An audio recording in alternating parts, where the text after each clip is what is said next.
Hi friends, आज के इस वीडियो में हम फार्माकोथेरापेटिक्स का जो प्रैक्टिकल सिलेबस है वो देखने जा रहे हैं। डी फार्मेसी सेकंड ईयर जो एजुकेशन रेगुलेशन 2020 के अकॉर्डिंग नया सब्जेक्ट आया है, तो इसका प्रैक्टिकल कैसा है ये हम जानेंगे और हमें इस प्रैक्टिकल में क्या क्या परफॉर्म करना पड़ेगा।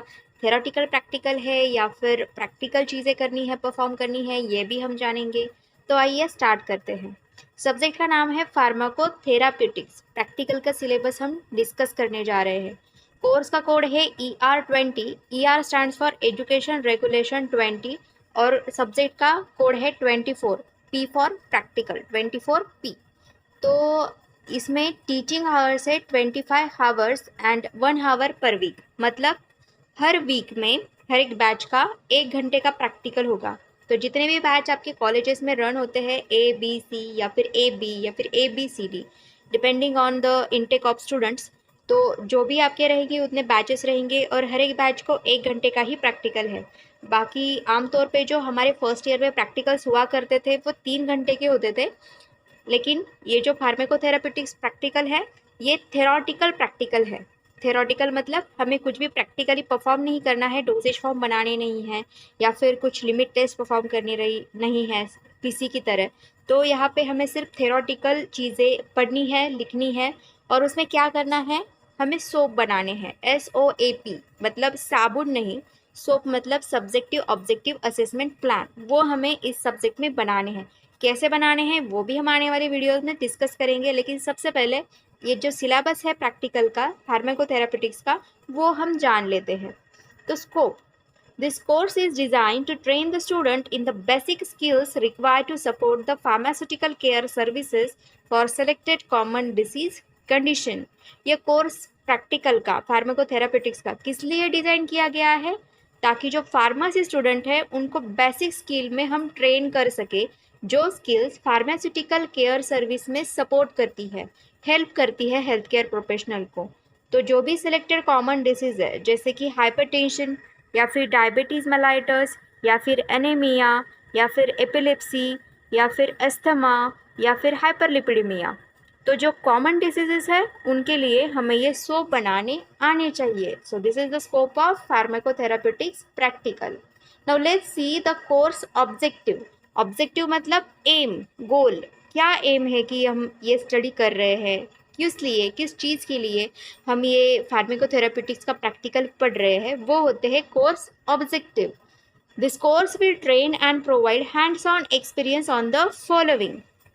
ये कोर्स क्या करेगा, ये बच्चों को ट्रेन करेगा और हैंड्स ऑन एक्सपीरियंस प्रोवाइड करेगा ऑन द फॉलोइंग। मतलब कौन कौन सी चीज़ें हम ये देखते हैं। तो फर्स्ट चीज़ जो है वो है how to prepare a soap. Soap stands for subjective objective assessment and plan note for clinical cases of selected common diseases. जो भी कॉमन डिसीजेस हमने अभी अभी एक्सप्लेन किए, तो उन एक्सप्लेन नहीं किए, हमने एनलिस्ट किए, सॉरी। तो जो अभी अभी डिसीज हमने डिस्कस किए, तो उनके बारे में हमें क्या बनाना है, सोप बनाना है। सोप मतलब subjective objective assessment and plan. तो ये इन डिटेल हम पढ़ने वाले हैं कि सोप होता क्या है, सब्जेक्टिव में क्या लिखेंगे, ऑब्जेक्टिव में क्या लिखेंगे, असेसमेंट कैसे किया जाता है और प्लान कैसे बनाया जाता है। ये सारी चीज़ें आप इस प्रैक्टिकल में फार्माकोथेरापेटिक्स के अंडर पढ़ने वाले हैं। And the second thing is provide patient counselling technique methods for common disease condition. Patient counselling क्या होता है, मान लीजिए कि आपका कोई मेडिकल स्टोर है खुद का और वहाँ पे कोई पेशेंट आया प्रिस्क्रिप्शन लेके, फिर आपने प्रिस्क्रिप्शन पढ़ा और उसको जो भी मेडिसिन चाहिए होती है वो शेल्फ से निकाल कर आपने उसको बिल बनाकर दे दी और उससे पैसे रख लिए। सो दिस इज जनरल डिस्पेंसिंग। इसे क्या कहते हैं, सिर्फ डिस्पेंसिंग की आपने, जो भी पेशेंट को दवाइयाँ चाहिए थी वो आपने दे दी, वो होती है डिस्पेंसिंग। पेशेंट काउंसलिंग अलग है। पेशेंट काउंसलिंग क्या होता है कि जो भी प्रिस्क्रिप्शन आपके पास में आया उस दवाइयों को कैसे लेना है, किस चीज़ के साथ लेना है, खाने से पहले कितने समय लेना है, या फिर अगर खाने के बाद दवाइयाँ लेनी है तो कितने देर के बाद लेनी है।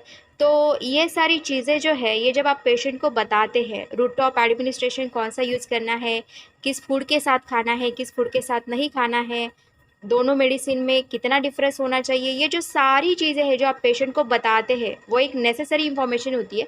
कोई भी medical store keeper time pass करने के लिए पेशेंट को ये सारी चीज़ें नहीं बताता है, इम्पॉर्टेंट है इसलिए बताई जाती है। उसे कहते हैं patient counselling.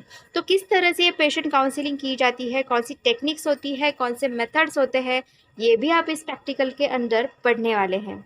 So these are the course objective of pharmacotherapeutics which we have earlier discussed. Now let's see the course outcomes.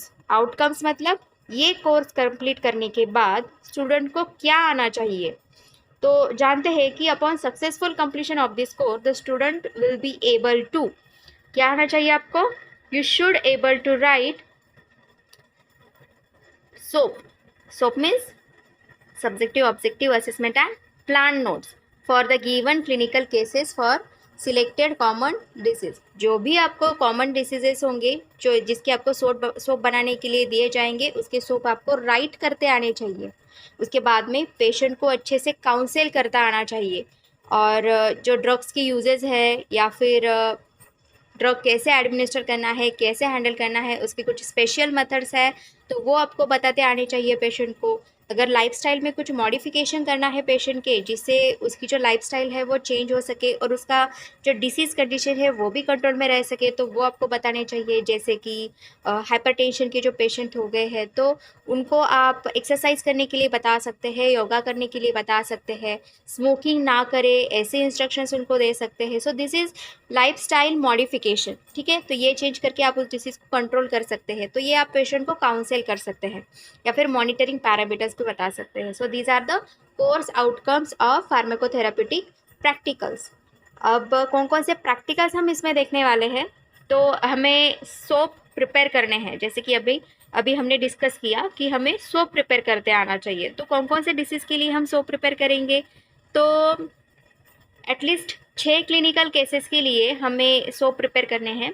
उसमें से आप hypertension, angina pectoris, myocardial infarction, hyperlipidemia, rheumatoid arthritis, asthma, COPD stands for chronic obstructive pulmonary disease and कुछ और भी diseases है जैसे कि diabetes, epilepsy, stroke, depression, tuberculosis, anaemia, फिर वायरल इन्फेक्शन जो भी आपके थ्योरी सिलेबस में डिस्कस हुए हैं उनमें से कोई भी एक, या फिर डर्मेटोलॉजिकल कंडीशन। तो इन 15 डिसीजेस में से आप कोई भी कम से कम 6 डिसीज़ कंडीशन के ऊपर आपको सोप प्रिपेयर करते आना चाहिए, या फिर आपके जो मैनुअल में डिज़ाइन किया है तो कम से कम 6 डिसीजेस तो इसमें कवर होने ही चाहिए।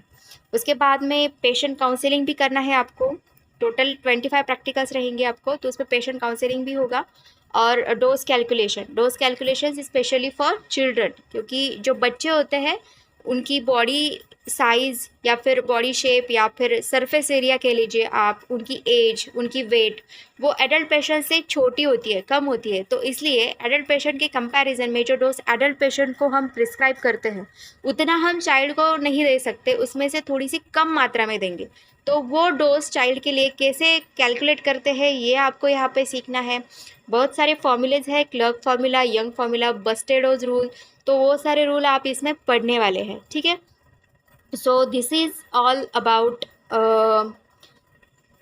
The practical syllabus of pharmacotherapeutics subject. तो hope you found this video helpful. अगर आपको वीडियो पसंद आया है तो प्लीज़ लाइक का बटन हिट करना ना भूलें, और मिलते हैं नेक्स्ट वीडियो में जिसमें हम सोप क्या होते हैं उसके बारे में डिस्कस करने जा रहे हैं। तब तक के लिए पढ़ते रहिए और देखते रहिए ब्राइट फार्मा। Bye bye.